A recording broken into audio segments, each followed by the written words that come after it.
हर हिंदू का घर सुरक्षित था, हमारी बहन बेटियां सुरक्षित थी। लव जिहाद से हमारी बहन बेटियों का नाम लेने वाला पागल कुत्ता को धरती पर पैदा नहीं होता। हम सुरक्षित थे, हम समृद्ध थे।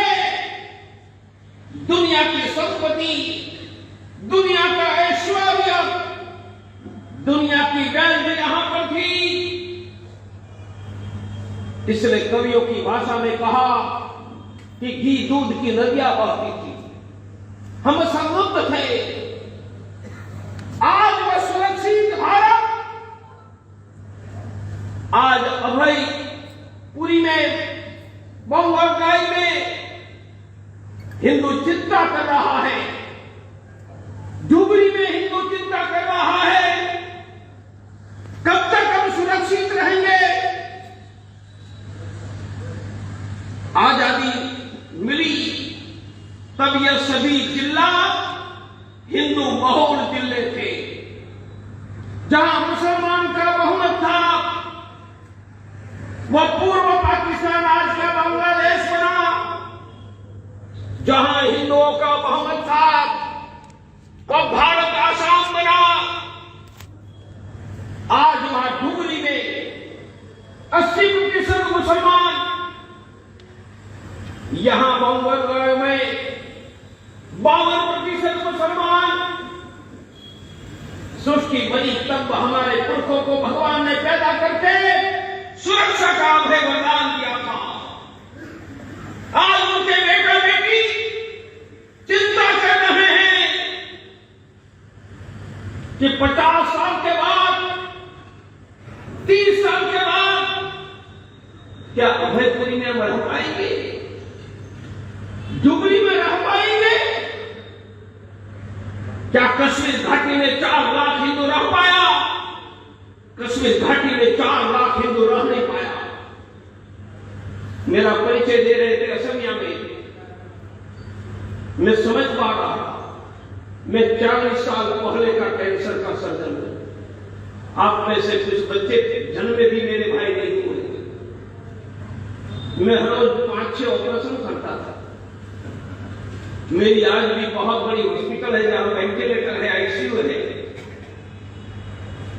मैं हर रोज 25-30 लाख रुपया, 25-30 लाख प्रतिदिन। हम अस्पताल छोड़कर क्यों निकले? हम प्राइम मिनिस्टर बनने नहीं निकले, हम चीफ मिनिस्टर बनने नहीं निकले। हम 100 करोड़ हिंदुओं को भगवान सुरक्षा का अभय वरदान दे, इसमें हिंदुओं को जगाने के लिए हमें सुरक्षा चाहिए। ये धरती हमारे बाप की है। यही धरती पर हमारे पुरखों ने पराक्रम किया था।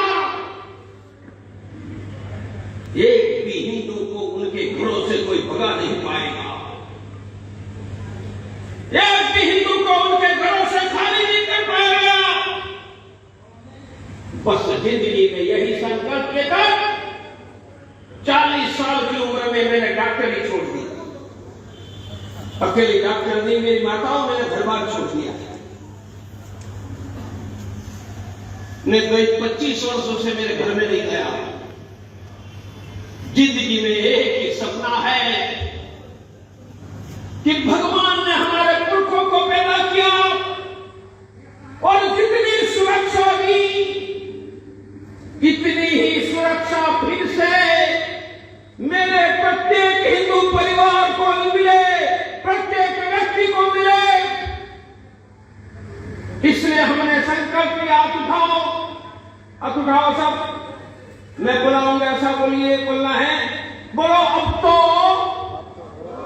जोर से बोलो अब तो हिंदू ही आगे, अब तो हिंदू ही आगे। सुरक्षित हिंदू, जोर से बोलो समृद्ध हिंदू, सम्मान युक्त हिंदू, सुरक्षित हिंदू, हर हिंदू, हर परिवार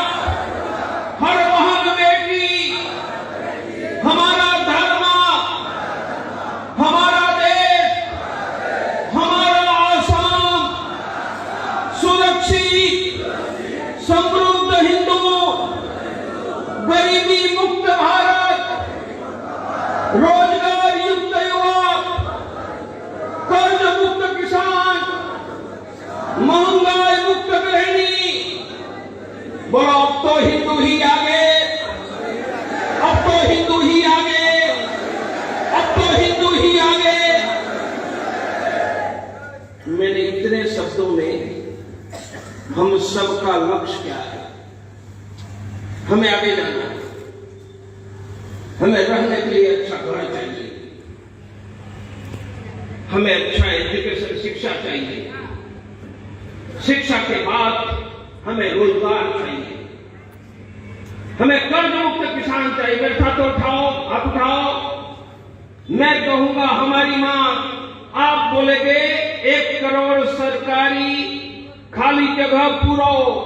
बोलो हमारी मां, हमारी मां। बात नीचे, राज्य और केंद्र सरकार में 1 करोड़ जगह खाली है। बोलो 2 महीना में सभी राज्य और केंद्र सरकार 1 करोड़ जगह भरेगा तो बोलो हमें रोजगार मिलेगा या नहीं मिलेगा? हाथ उठाओ। मैं कहूंगा हमें चाहिए, आप बोलेंगे रोजगार। बोलो हमें चाहिए, हमें चाहिए, हमें चाहिए। सरकार ने मजदूरी करने वाले जिनके पास रोजगार नहीं है और मजदूरी करनी है, उनसे ई श्रम कार्ड बनवाए हैं। आप में से ई श्रम कार्ड कितने लोगों ने बनवाया है? आप क्या करो? वाह वाह, सब लोग हाथ उठाओ। मैं कहूंगा, मैं बोलाऊं कैसे बोलना है? बोलो हमारी मां, जोर से, हमारी मां। ई श्रम कार्ड वालों के खातों में सरकार हर वर्ष 6,000 रुपया डाले। अब मैं बोलूंगा हमें चाहिए, आप बोलेंगे 6,000। बोलो हमें चाहिए, 6,000 हमें चाहिए। मैंने 2 बातें की। 1 करोड़ सरकारी खाली पद भरो तो बोलो 1 करोड़ को नौकरी मिलेगी तो हमें से भी कुछ मिलेगी या नहीं? और दूसरी बात की कि ई श्रम कार्ड बनवाया है जिनके पास रोजगार नहीं है, बोलो उनको 6,000 रुपया मिलेगा वर्ष में, तो उनको थोड़ा सहयोग मिलेगा या नहीं? मैंने प्रारंभ किया था, अब तो हिंदू ही आगे, समृद्ध हिंदू, गरीबी मुक्त भारत, गरीबी मुक्त हिंदू, रोजगार युक्त युवा, कर्ज मुक्त किसान। हमारी दूसरी मांग है सुरक्षित हिंदू। मेरे साथ बोलो सुरक्षित हिंदू। हर हिंदू, हर परिवार, हर बहन बेटी, हमारा धर्म, हमारा देश, हमारा आसाम सुरक्षित। आप पूछे कैसे करोगे? ये बांग्लादेशी दाढ़ी टोपी वाले नमूने अभयपुरी में होंगे, बच्चे पैदा करते रहेंगे। बोलो हम सुरक्षित रह सकते हैं क्या? बोलो सबको भगा देना चाहिए या नहीं? उठाओ। मैं बोला, बोलो हमारी मां, जोर से, हमारी मां। फ्रेश NRC DNA टेस्ट 1 वर्ष में 50 लाख बांग्लादेशी मुसलमानों को दाढ़ी टोपी पकड़कर बांग्लादेश भेज दो। बोलो हिंदू सुरक्षित हो या नहीं? बस मेरा जीवन का आसाम के लिए एक ये संकल्प है।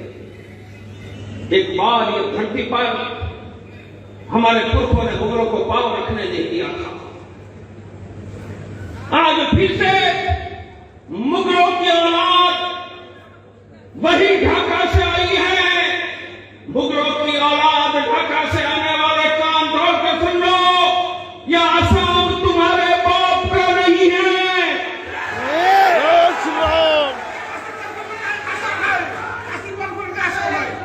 और इसलिए मेरी राज्य सरकार से मांग है, नई NRC घोषित करो, परंतु उनकी भारत से, आसाम से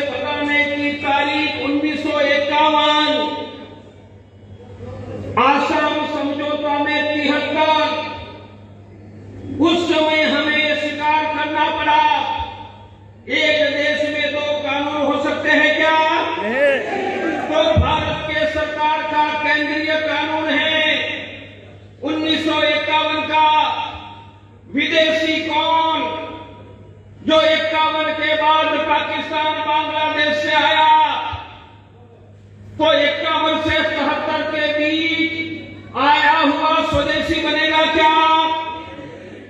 भारत की संसद ने सुधार नहीं किया है, इसलिए मेरी मांग है फ्रेश एनआरसी में 1951 के बाद जितने नमूने आए हैं उनको बांग्लादेश भेज दो। आप पूछेंगे ढूंढेंगे कहां से? तो 1951 में जनगणना हुई थी, तब भी मुसलमान थे, और आज जो मुसलमान हैं उनके वंशजों का डीएनए करवाया जाए। फिर से सुनो, 1951 में जो मुसलमान थे उनका नाम मतगणना में उस समय था, उनके वंशज होंगे, उनका डीएनए टेस्ट करेंगे अभयपुरी में, और आज के मुसलमानों का करेंगे। तो जो 1951 के पहले का मुसलमान होगा, उनका वंशज होगा, तो उनका डीएनए मिलेगा। बोलो बांग्लादेशियों का डीएनए मिलेगा क्या? तो हर एक डिस्ट्रिक्ट में डीएनए लैब बनाओ। अरे सरकार के पास डीएनए लैब का पैसा नहीं होगा तो प्रवीण तोगड़िया भारत में घूमकर भीख मांगकर डीएनए लैब का पैसा सरकार को दिलाएगा। हमें नहीं चाहिए बांग्लादेश के कुत्ते, बांग्लादेशी कुत्तों को भगाओ, बांग्लादेशी कुत्तों को, बांग्लादेशी कुत्तों को। और मैंने आसान मेरा परिचय भी दिया कि मैं कैंसर का सर्जन हूं। मुझसे ज्यादा डॉक्टरी में कोई बता नहीं सकता है एक लड़के का बाप कौन है। यह कहता है मैं उनका बाप, तो यह कहता है मैं उनका बाप हूं। तो आजकल कैसे नहीं होता है, लड़के का डीएनए टेस्ट किया जाता है और जिनसे मिलता है उनका बाप। तो बोलो भारत के आसाम के सभी मुसलमानों का डीएनए टेस्ट किया जाए तो 51 के पहले होंगे उनका मिलेगा, एक बांग्लादेशी कुत्तों का मिलेगा क्या? मेरी सीधी बात है, सुरक्षा के लिए, हमें हिंदुओं की सुरक्षा के लिए बांग्लादेशी कुत्तों से मुक्त आसाम चाहिए। यह सरकार हमारी रक्षा के लिए है। दूसरा मुझे बताना है, ये कुत्तों ने आकर आसाम की 10 लाख बीघा जमीन पर अभी भी कब्जा किया है। मेरे साथ बोलो बांग्लादेशी, जोर से बांग्लादेशी कुत्तों ने आसाम की हमारी 10 लाख बीघा जमीन कब्जे की है। मैं कहूंगा हमारी मांग, आप कहेंगे बांग्लादेशी कुत्तों से जमीन मुक्त करो। हाथ उठाओ, बोलो हमारी मांग, हमारी मांग। मैं समस्या में उसका रास्ता दिखाता हूं। जैसे बांग्लादेशी मुसलमान को कैसे ढूंढोगे, मैंने कहा डीएनए टेस्ट करो। अब मैंने कहा कि 10 लाख एकड़ जमीन मुक्त करो, कैसे करो? मुख्यमंत्री को मैं विनंती करता हूं कि लिखित में डीएम, डिस्ट्रिक्ट मजिस्ट्रेट, कलेक्टर और एसपी को पत्र लिखे कि आपके डिस्ट्रिक्ट में 1 महीने के बाद सरकारी जमीन पर किसी मुसलमान का कब्जा होगा तो ये जमीन का उनका घर सामान उठाकर सरकार ले जाएगी और जमीन पर रहने वाले सभी मुसलमानों को उनके बच्चों सहित जेल में डाल दिया जाएगा। बोलो जमीन खाली हो जाएगी या नहीं? मैंने रास्ता दिखाया। पूरा आप पूछोगे जमीन क्या करना, मैं कहूंगा आसाम के गरीब हिंदुओं को बांट दिया जाए। बोलो हमें जमीन मिलेगी या नहीं? हिंदू सुरक्षा के लिए दूसरा कदम है, बांग्लादेश से आए कुत्तों से 10 लाख बीघा सरकारी जमीन मुक्त करो। और लगभग 25-30 हजार बीघा सरकारी जमीन मुक्त की है।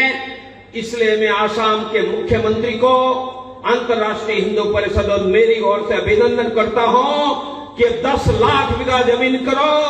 प्रवीण तोगड़िया आपका अभिवादन करने के लिए गुवाहाटी स्पेशल आएगा। मैं आपको समझा रहा था हिंदू सुरक्षित कैसे बने, और उनके 2 कदम किए, पर एक तीसरा कदम हम करेंगे।